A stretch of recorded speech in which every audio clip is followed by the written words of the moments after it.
Good morning guys. Magluluto na naman tayo ngayon ng sinabawang isda. Ayan, isda yan. Oh.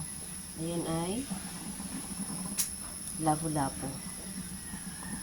So, magtitinula tayo ng lapu-lapu.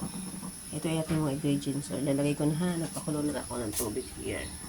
Tubig yan. Lagay natin ating luya. Nalagay ko na yung sibuyas, kamatis, ayan. Lagyan ko lang siya ng pamintang buko. Ayan. Pakuluin natin yan ha. Pakuluin natin yan. Ayan. Pakuluin natin siya. Pag kumulo yan, nilalagyan natin isda at saka ang ating gulay. At talbos ng kamote. Yan nga guys, kumukulo na ang ating tubig. So, ihuhulog na natin ang ating fish. Ito ay ang lapu-lapu. Pero, dahil sa malang lapu-lapu guys, tinik lang to. Pang sabaw talaga. Ayan o. Tinik lang. Tinik ng lapu-lapu.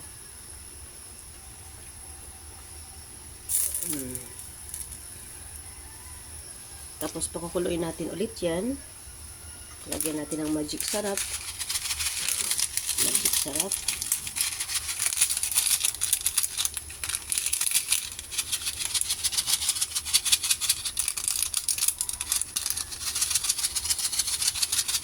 Pag kumulo ulan, nilagay na natin ang ating gulay. Talbos ng kamuti ang nilalagay ko guys. Ayan. Diba? Ayan. Kumulo na siya. So, ilalagay na natin ang ating talbos ng kamote, guys. Ayan. Diba? Ganun lang kadali ang magluto ng tinulang isda. Tapos, pag kumulo yan, luto na ang ating gulay niyan. Napakasimple lang. Napakadali lang. Yan, masustansya yan. May sabaw na tayo. May gulay pa. May isda na. Yeah. Tapos tikman natin yung lasa ng sabaw kung okay na. Dahil sa malamig ngayon, umuulan-ulan na.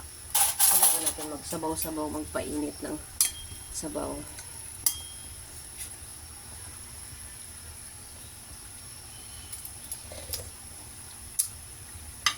Yummy. So yummy guys.